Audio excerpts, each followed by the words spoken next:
പ്രിയപ്പെട്ട കുട്ടികളെ, പ്രിയ AS എന്ന കഥാകാരിയുടെ നനയാത്ത മഴ എന്ന ഓർമ്മക്കുറിപ്പാണ് ഓർമ്മകൾക്ക് എന്തു സുഗന്ധം എന്ന യൂണിറ്റിലെ 3-ാമത്തെ പാഠം. 1967 ആലപ്പുഴ ജില്ലയിലെ എരമല്ലൂരിലാണ് പ്രിയ AS ജനിച്ചത്. ചെറുകഥാകൃത്ത്, വിവർത്തക തുടങ്ങിയ നിലകളിൽ പ്രസിദ്ധയാണ്. ഓരോരോ തിരിവുകൾ, പ്രിയ AS കഥകൾ, മഞ്ഞമരങ്ങൾ തുടങ്ങിയവയാണ് പ്രധാന കൃതികൾ.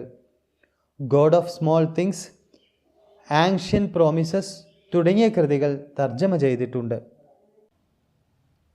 പ്രിയ AS എന്ന കഥാകാരിയുടെ നനയാത്ത മഴ എന്ന ഓർമ്മക്കുറിപ്പ് ബാല്യകൗമാരങ്ങളുടെ നനവുള്ള ഓർമ്മകൾ തന്നെയാണ്.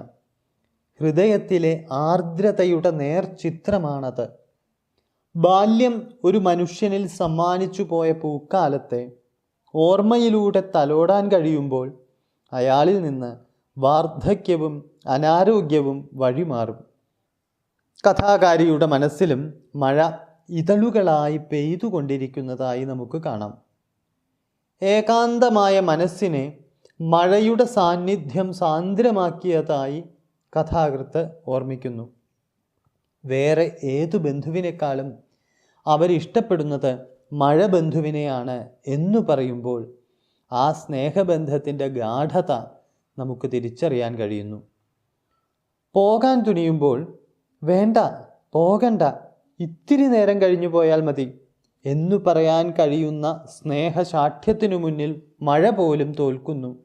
രോഗങ്ങൾ കഥാകാരിയെ മഴയിൽ നിന്ന് അകറ്റുമ്പോഴും വീണ്ടും വീണ്ടും തൊടാൻ തുനിയുന്ന ഇഴയടുപ്പത്തെ മനോഹരമായ ഭാഷയിൽ അവതരിപ്പിക്കുന്നുണ്ടിവിടെ. മഴയുടെ സംഗീത വിരുന്ന്, വെള്ളി നൂലുകളാൽ ഇറയത്ത് തോരണം തൂക്കി വീടിനെ കല്യാണ വീടാക്കുന്ന മഴവിദ്യ, മനസ്സിലേക്ക് വീഴുന്ന മഴയുടെ പവിഴമല്ലിപ്പൂക്കൾ തുടങ്ങിയ പ്രയോഗങ്ങൾ മഴയോടുള്ള പ്രണയത്തിൻ്റെ സൂചനകളാണ്.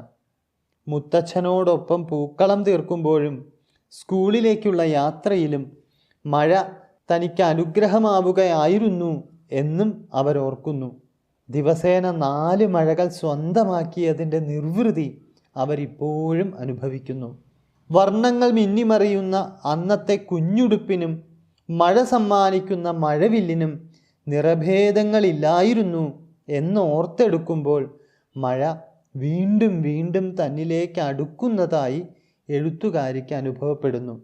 ഏറ്റവും അടുപ്പമുള്ളവരോട് പോലും ചിലപ്പോൾ പിണങ്ങാറുള്ളതുപോലെ സിനിമ കാണാനും കോളേജ് അഡ്മിഷനും വിഘാതമായി നിന്ന മഴയോട് മുഷിപ്പ് തോന്നി എങ്കിലും പിണക്കം നടിക്കുമ്പോൾ ചിണുങ്ങി വരാറുള്ള മഴയെ ഇന്നും ഹൃദയത്തോട് ചേർത്ത് വയ്ക്കുന്നതായി എഴുത്തുകാരി ആത്മഹർഷത്തോടെ പറയുന്നു.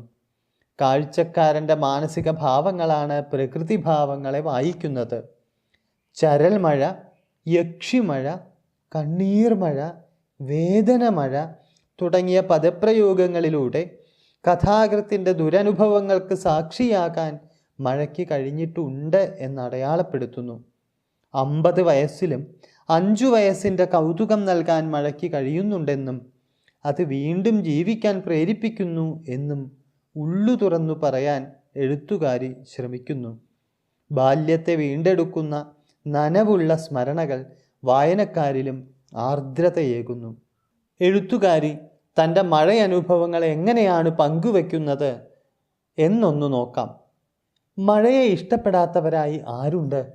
മഴയുമായി ചങ്ങാത്തം കൂടാൻ കൊതിച്ച ഒരു മനസ്സായിരുന്നു എനിക്ക് എപ്പോഴുമുള്ളത്. പെയ്തിറങ്ങുന്ന മഴത്തുള്ളികൾ ഉടലിനേക്കാളേറെ മനസ്സിലേക്കാണ് ഒലിച്ചിറങ്ങിയത്.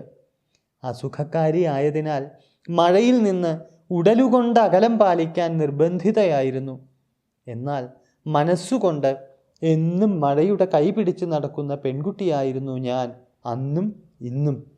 വരാന്തയിലും മുറിക്കകത്തും ഇരുന്നു കണ്ട് ആസ്വദിച്ച മഴക്കാഴ്ചകൾ ഒരു പിടിയുണ്ട്. ചെറുപ്പത്തിൽ അമ്മയോടൊത്തുള്ള മഴക്കാലത്തെ സ്കൂൾ യാത്രകൾ എനിക്കേറെ പ്രിയപ്പെട്ടതാണ്. കുടക്കീഴിൽ നടക്കുന്ന എന്നെ വന്ന് എത്തി നോക്കി തൊട്ട് തലോടിപ്പോവുന്ന മഴയോടെ എനിക്കൊരു പ്രത്യേക സ്നേഹം തന്നെയുണ്ടായിരുന്നു. ഉച്ചയൂണിന് വീട്ടിലെത്തി സ്കൂളിലേക്ക് മടങ്ങുമ്പോൾ നിറമോലുന്ന പാവാടയും ബ്ലൗസും അണിയാൻ ഒത്തിരി തവണ ഈ മഴ എന്നെ സഹായിച്ചിട്ടുണ്ട്. മഴമുത്തമേറ്റ് നാണിച്ച് മുറ്റത്തു വീണ പവിഴമല്ലിപ്പൂക്കൾ ഇന്നും സുഗന്ധം പരത്തുന്ന ഒരു കാഴ്ചയാണ്. മഴ കാണിക്കാൻ അച്ഛൻ എടുത്തുകൊണ്ടുപോയി വരാന്തയിലെ ചാരുകസേരയിൽ ഇരുത്തുമായിരുന്നു. അച്ഛൻ്റെ സ്നേഹം സങ്കടമഴകൾക്കു മേലെ സ്നേഹക്കുട നിവർത്തി. അന്ന് മഴകൾ രണ്ടായിരുന്നു. ഒന്ന് വീടിന് പുറത്തും മറ്റേത് എൻ്റെ കണ്ണിലും. പുറത്തെ മഴപ്പെയ്ത്തിൽ എൻ്റെ കണ്ണീർ മഴ നേർത്തില്ലാതായി. നവംബറിൻ്റെ നഷ്ടം എന്ന സിനിമ നഷ്ടമാക്കിയ മഴയോട് മാത്രം ഞാൻ പിണങ്ങിയിട്ടുണ്ട്. ഏറെ കൊതിച്ചു സിനിമയ്ക്ക് പോകാൻ ഒരുങ്ങിയപ്പോൾ ആർത്തലച്ചു വന്നു മഴ. തോരാതെ തിമിർത്ത് പെയ്യുന്ന മഴ. അങ്ങനെ നവംബറിൻ്റെ നഷ്ടം എനിക്ക് നഷ്ടമാക്കിയ ഒരു മഴ. അന്നും ഇന്നും മഴ ഒരു ലഹരിയാണ്, സന്തോഷമാണ്. എന്നും ഏറെ ഇഷ്ടം മഴയോടുണ്ട്. ഉടലറിയാതെ ഉള്ളാലറിഞ്ഞ് ഉയിരിൽ നിറഞ്ഞ മഴകളോട് അടങ്ങാത്ത സ്നേഹം മാത്രം. കുട്ടിക്കാലത്ത് അസുഖങ്ങൾ പല വിധത്തിൽ വേട്ടയാടിയിരുന്നത് കാരണം എഴുത്തുകാരിക്ക് മഴയനുഭവങ്ങൾ വിരളമായിരുന്നു. അസുഖക്കാരിയായതിനാൽ അച്ഛനും അമ്മയും തീർത്ത വേലിക്ക് പുറത്ത് ചാടിക്കടക്കാനും പൂർണ്ണമായും സാധിച്ചിരുന്നില്ല. ബാലാമണി അമ്മയുടെ മഴവെള്ളത്തിൽ എന്ന കവിതയിലെ 2 ഈരടികൾ കൂടി പാഠഭാഗത്തിൻ്റെ തുടർച്ചയായി കൊടുത്തിട്ടുണ്ട്. അമ്മേ വരൂ വരൂ വെക്കം വെളിയിലേക്കല്ലെങ്കിൽ ഇമ്മഴ തോർന്നു പോമേ.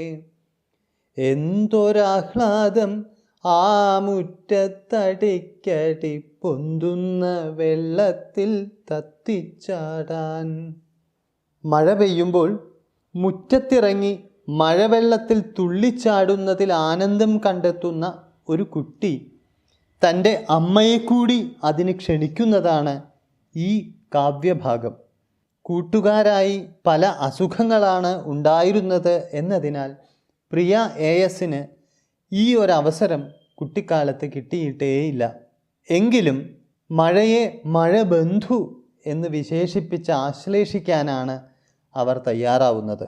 കൂർത്ത മഴ എന്ന പ്രയോഗത്തിലൂടെ മഴയുടെ ശക്തിയും തീവ്രതയുമാണ് വെളിപ്പെടുന്നതെങ്കിൽ യക്ഷിമഴ എന്ന പ്രയോഗത്തിലൂടെ മഴയുടെ പേടിപ്പെടുത്തുന്ന അവസ്ഥയും ആകർഷണീയമാക്കി തീർക്കുന്ന അവസ്ഥയുമാണ് പ്രകടമാവുന്നത്.